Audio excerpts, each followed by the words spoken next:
So, I just recently got a question from the the the the Quest Truth, I believe it was 123.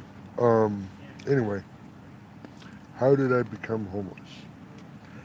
Or, as I like to say, houseless, because homeless is a state of mind, while houseless is, for me, just a state of being. I'm not houseless because of poor choice.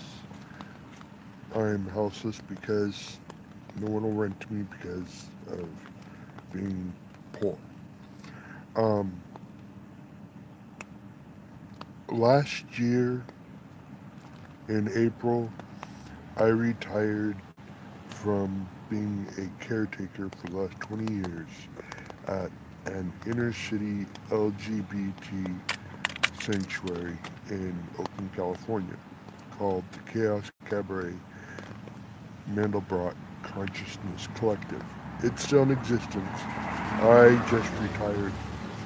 I did I did it for no pay, purely volunteering my time and paying my rent. Thus, I have 20 years of paying my rent on time, if not a day or two early, depending on the when the first of any month comes in. Because if it comes in on the weekend, I get my check a couple days early. My job there was just general helping out stuff, um, but mostly it was security and being a guardian as well as a caretaker. So making sure that unsavory people and unsafe people stayed off the property. And occasionally I would go and when because I don't drive, when someone needed to be rescued and transportation was available, um, I would be sent to make sure that they got safely from point A to point B. Fortunately, the few times I had to do that, it went incredibly smoothly and no violence ever had to be used.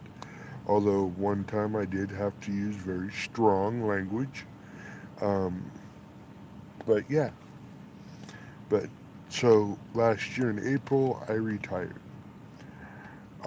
Because 20 years straight with only taking occasional few months off just for vacation and dealing with people traveling through because we were a way station for people in the radical fairy community traveling all around and everything.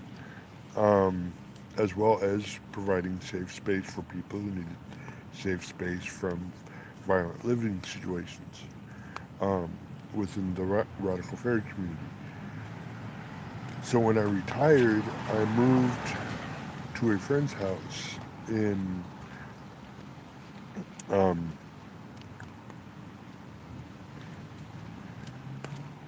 White something. Anyway, about 40, 50 miles north of San Francisco Bay Area of where I was living at. And I had a nice little cottage type setup in the backyard for myself. Had access to the house so I could like cook, use the bathroom and everything. And everything seemed fine for the first week and a half.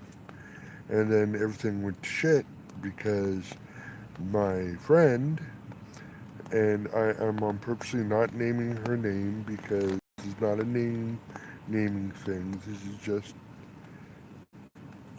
bad situation, and she's got enough problems on her plate. She does not need to be outed on YouTube. So protecting her privacy.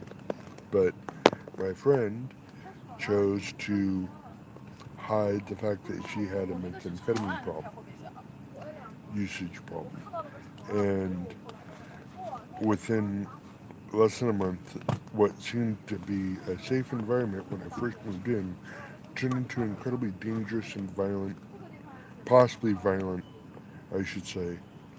Big because I was threatened, but no actual physical violence happened, but my life was threatened. And so I find myself needing to get away from there as fast as possible. And I did not want to go back to the Bay Area because I was done with the Bay Area. So my dad, who had severe who had severe dementia, um, but it wasn't too bad, and I wanted to eventually move back to Eugene to help, you know, reconnect with him before it got too bad. I just decided, screw it. I got a hold of my one was friend, now former friend, for a total, totally different thing happened. But he was a student. He was a student up here. Recently moved to Eastern Oregon, but he was a student up here at Lynn Community College, and he said, "Hey, come on up here." So I decided to come back home, and I would crash at his place a bit. I've been houseless basically since I came back here in May 2017. While I started reconnecting with my dad, despite my stepmom. Um, kept looking for housing, kept getting denied, got denied by several organizations because I hadn't been homeless long enough. Um, I'm still kind of dealing with that one. Have been denied by a few others because at only making $750 a month on my disability, apparently that is too much money for me to be making on a monthly basis for me to make access of their services. So no help there. Um, Short note, in 2016, August 6, 2016 is when I started transitioning, doing male to female hormone replacement therapy. So by the time I moved here, I was almost 2 years into hormone replacement therapy. I've now completed 2 years, and as of August 6th, 2018, this year, I am now in, in the beginnings of my third year of male to female hormone replacement therapy. And there's no organizations that can help me get into housing either through that end. Even though there's a large community of transgender people, I just seem to be having a hard time connecting with some, with with the majority of them. Um, I've been attacked twice this summer. I hide I basically exist on campus during the daytime, unless I have doctor's appointments to go to, or I need to go to the store to get food. I basically, during the daytime, exist on campus, plugged in, doing stuff on my phone, keeping myself busy, trying to keep myself as sane as possible. Once again, never used hard drugs, never will use hard drugs. Not a big fan of alcohol either. Can't stand beer. Yeah, no. So it's not like necessarily bad choices, except for that one moving with my friend who had the hidden meth problem. Um, but yeah, when I moved up here, I thought, hey, I'd be able to find some housing, maybe even a quad.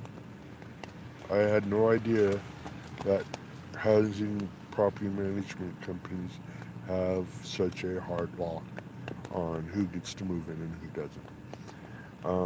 And I'm really, because of being 20 years at the sanctuary, I'm kind of wanting to live by myself. So it's like the few times I have reached out through Craigslist to ads about, you know, renting a room, one of the people who called me back was bombed out of his head drunk and had no problems telling me that even though they live close to campus and they like their cocaine, their beer, their hard alcohol, and at that point I cut him off because that's not a household I want to live in. And I hung up on him. So it's yeah. Another one actually propositioned me for sexual favors and trade for rent. And no, thank you. That's no, that's not what I'm about. Not at all. I'm transitioning because of who I am on the inside. Thank you. So I stopped doing Craigslist. I won't do Craigslist anymore. Majority of the people, I actually put out tons. I responded to tons of ads. A lot of them also LGBT, household friendly, and no one responded to me from those people. So it's like the very few responses I would get back, I would get back from messed up people. And usually I figured they're drawing they're drawing their conclusion just upon my appearance, um, which has been a bane of my existence for a long time because the acromegaly is what makes me this big. And I was a smaller person back when I was 19 and 20. And you asked why I'm home, how I became homeless. I became homeless because I came home wanting to reconnect with my dad. He's passed away last week, November 4th, around 4 a.m. Since September of last year, I was not allowed to actually go and talk with him. So I was never able to fully reconcile with him. I was not able to tell him about my transition.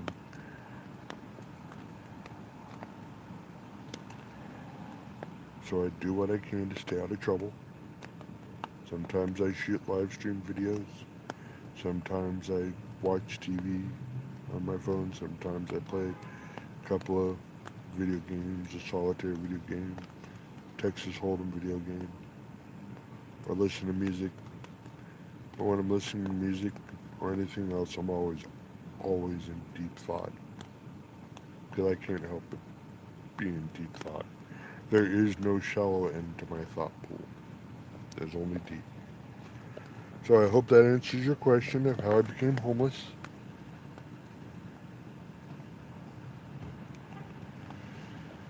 I hope you have a wonderful day. Be well.